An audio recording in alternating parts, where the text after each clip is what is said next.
예, 여러분 안녕하십니까? 오늘은 스가랴서에 대해서 살펴보고자 합니다. 스가랴는 구약의 백성들 이 바빌론 포로에서 돌아오고 난 후에 그들의 이 성전을 재건하게 됩니다. 그때 성전 재건을 독려하고 그리고 동기를 부여하는 그러한 일에 쓰임받은 선지자입니다. 이 스가랴서에는 많은 예언이 있습니다만은 오늘은 그 중에 제3장에 나오는 그러한 환상을 가지고 하나님이 주시는 제3의 은혜에 대하여 살펴보고자 합니다. 제3장에는 하나님의 재판정의 모습이 등장합니다. 그곳에는 등장인물이 여럿 등장하는데요. 우선은 당시의 대제사장인 여호수아가 등장하고 있고, 그리고 여호와의 천사가 그의 곁에 있으며, 또한 사탄이 또한 있습니다. 그리고 수종드는 천사들이 등장하고 재판하시는 여호와 하나님이 등장합니다. 그리고 그것을 지켜보고 이야기를 듣는 스가랴가 등장합니다. 여기서 여호수아는 당시의 대제사장으로서 포로에서 귀환하여 성전을 재건하고 있는 그런 모든 유대인의 대표자라고 할 수 있습니다. 그런데 이 1절에부터 보면은 여호수아가 천사 앞에 섰는데 이 천사가 누구냐 것이죠. 이 천사는 옛날 그 한글 성경에서는 여호와의 사자라고 그렇게 번역을 했습니다. 이는 성육신 하신 그 예수 그리스도가 성육신 전에 선제하셨던 그러한 그리스도이시다라는 것입니다. 다시 말해서 성육신 이전의 그리스도의 표현입니다. 그리고 이 자리는 재판장입니다. 여호와 하나님께서 재판장이 되셔서 이렇게 재판하십니다. 그리고 사탄은 여호수아를 참소하는 일종의 오늘날로 말하면 검사와 같은 그러한 역할을 하고 있습니다.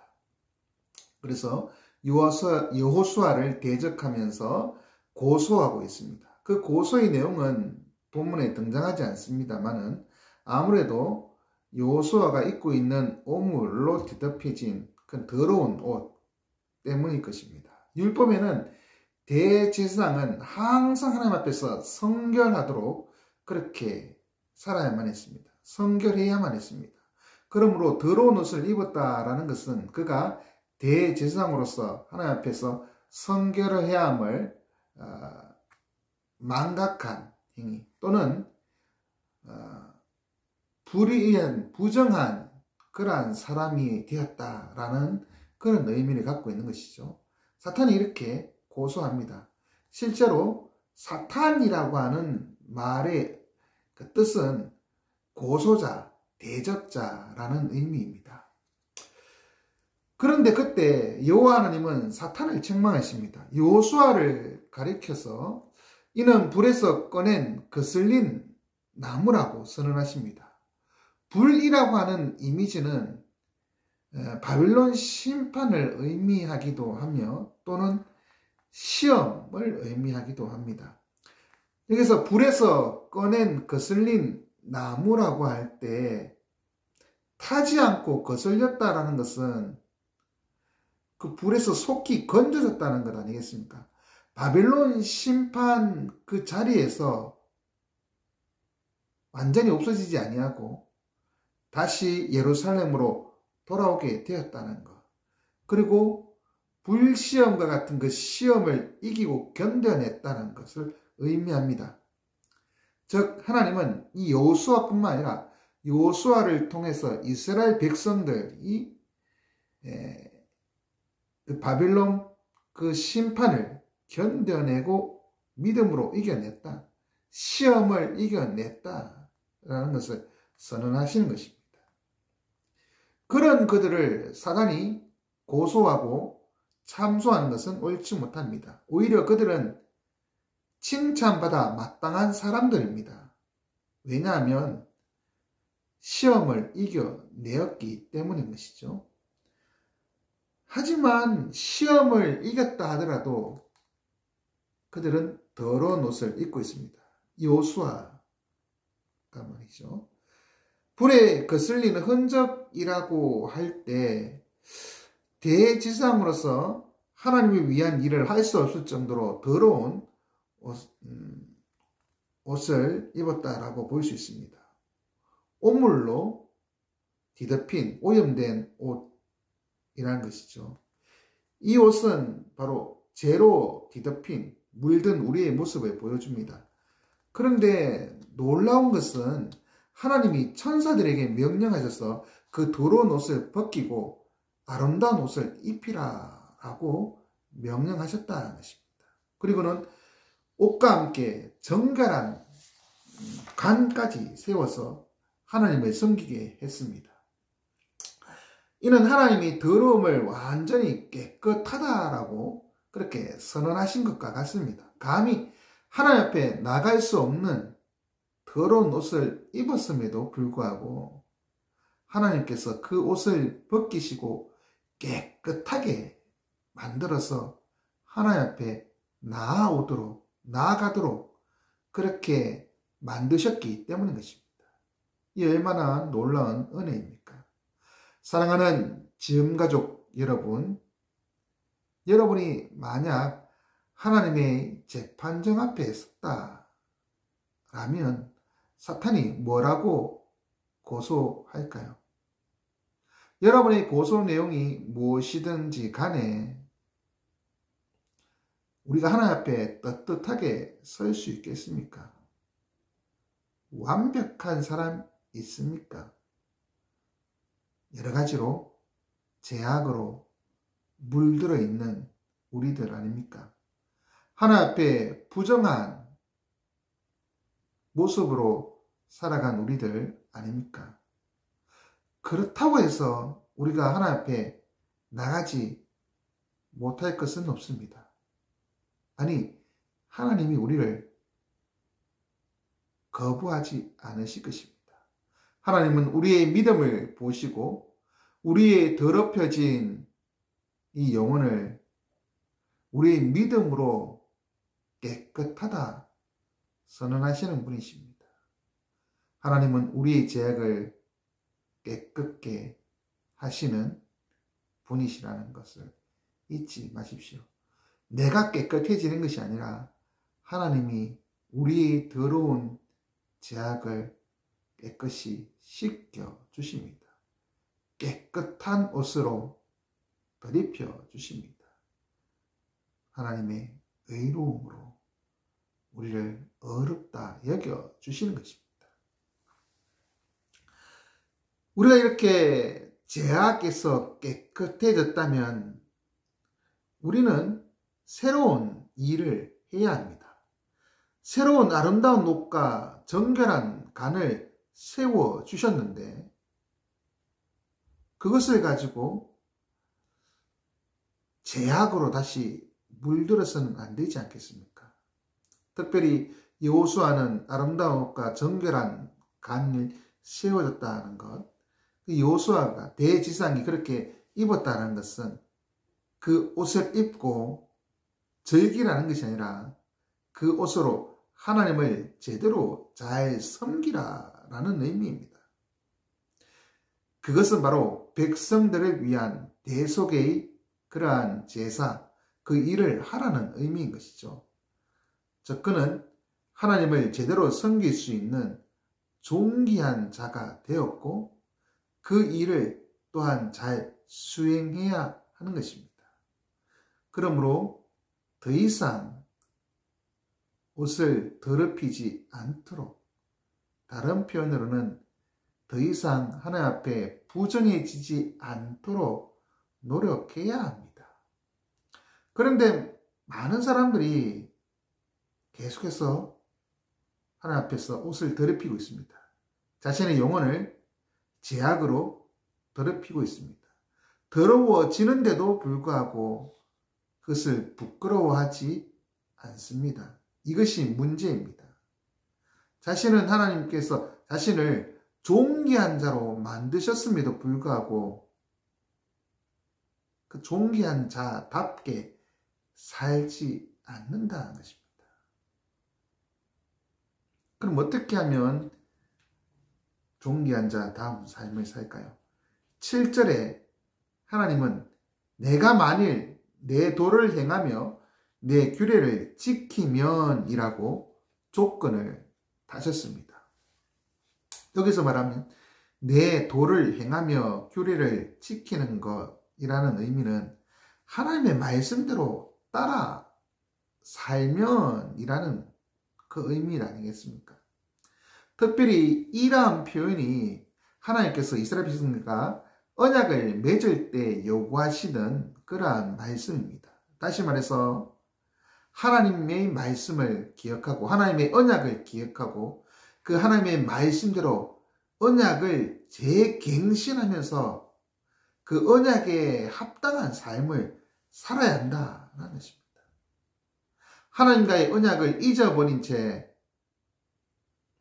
정결한 삶 살 수 있겠습니까? 하나님과의 언약을 잊은 채로 깨끗한 삶을 살 수는 없습니다. 깨끗함을 입었다면 이제는 하나님과의 언약, 하나님과의 말씀 생각하면서 하나님 앞에 더욱 정결한 삶으로 영광 돌리려 노력해야 하는 것입니다. 그런데 7절에 내 도를 행하며 규례를 지키면 하나님의 집을 다스릴 것이며 하나님의 뜰을 지키며 여기 섰는 자들 가운데서 왕래하게 될 것이라고 그렇게 하나님은 말씀하셨습니다. 이 성전을 통하여 하나님의 말씀대로 선포되고 그리고 규례를 지켜 행함으로 더욱 하나님의 성전을 잘 섬기는, 잘 다스리는 대지상이 되라는 의미인 것이죠. 그런데 성전 안뿐만 아니라 성전 밖뜰까지 이 영향력을 미치게 됩니다. 근데 더 놀라운 것은 여기 섰는 자들 가운데서 왕래하리라. 여기 섰는 자들이란 하나님의 재판정에 섰는 자들, 다시 말해서 천사들입니다. 마치 천사처럼 하나님의 천상회의에 참여하는 것 같이 하나님을 섬기고 살아야 한다는 것을 의미합니다. 그런데 여기서 왕래라는 단어를 쓰고 있습니다. 한 번으로 그렇게 사는 것이 아니라 꾸준하게 자주 왕래하는 것이죠. 행하라는 것입니다. 천사처럼 항상 하나님 앞에 살아간다. 그러한 생각으로 꾸준하게 하나님 앞에 나아가고 하나님의 말씀대로 살고 그 도를 지켜 행하는 것, 그것을 요구하고 있는 것입니다.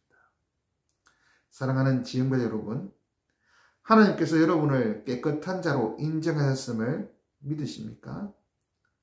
그런데도 여전히 죄악 가운데 자신을 버려두고 계십니까? 하나님은 능히 우리에게 깨끗한 아름다운 옷을 입혀주시고 우리 영혼을 새롭게 하셨습니다. 그렇다면 우리가 깨끗한 아름다운 옷을 입고 새롭게 되었으니 이제는 더러워졌을 때 그때의 모습과 다른 삶을 살아야 하지 않겠습니까?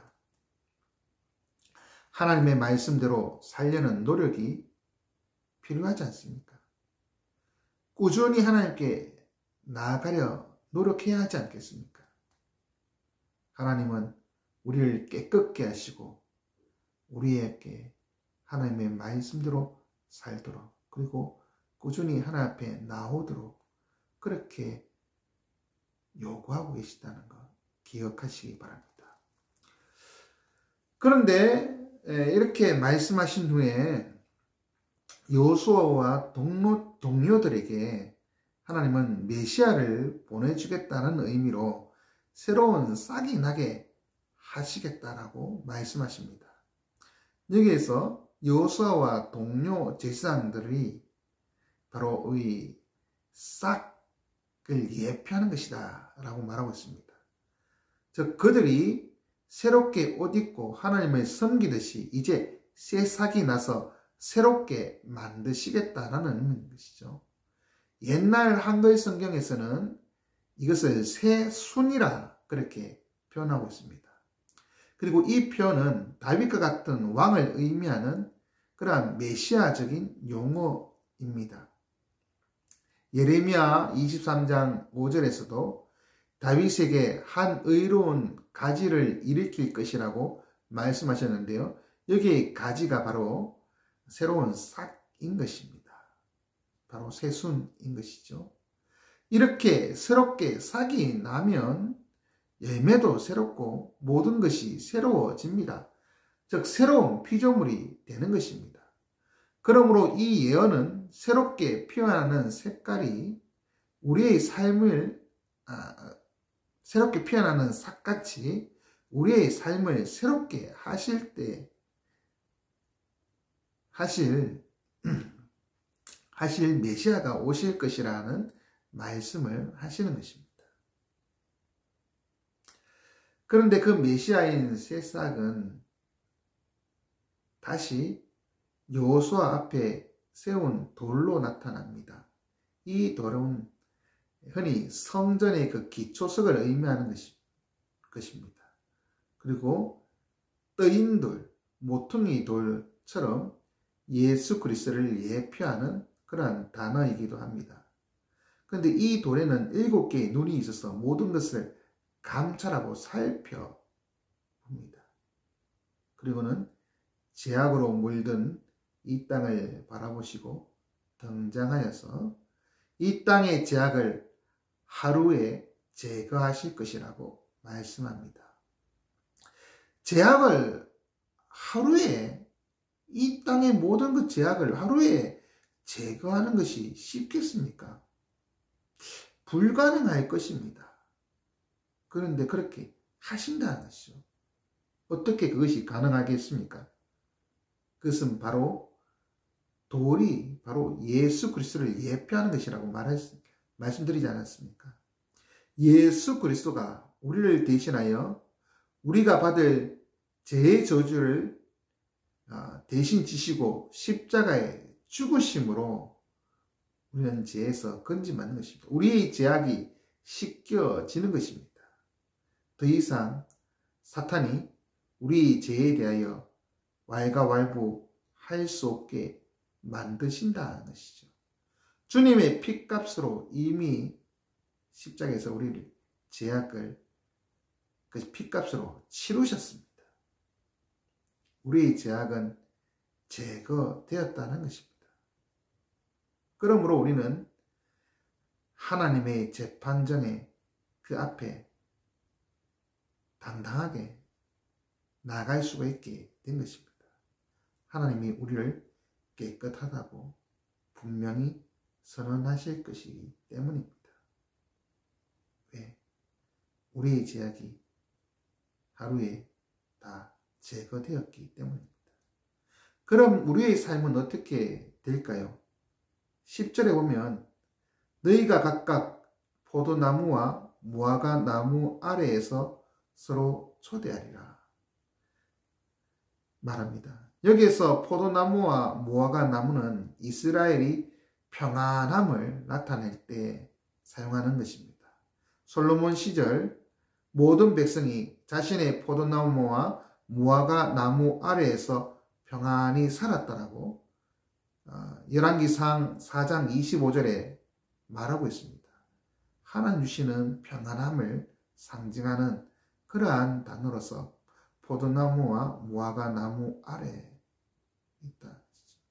그런데 뭐 몇십 명, 몇백 명의 나무 하나 이것이 아니라 각각 자신의 포도나무가 있고 자신의 무화과 나무가 있습니다. 그러니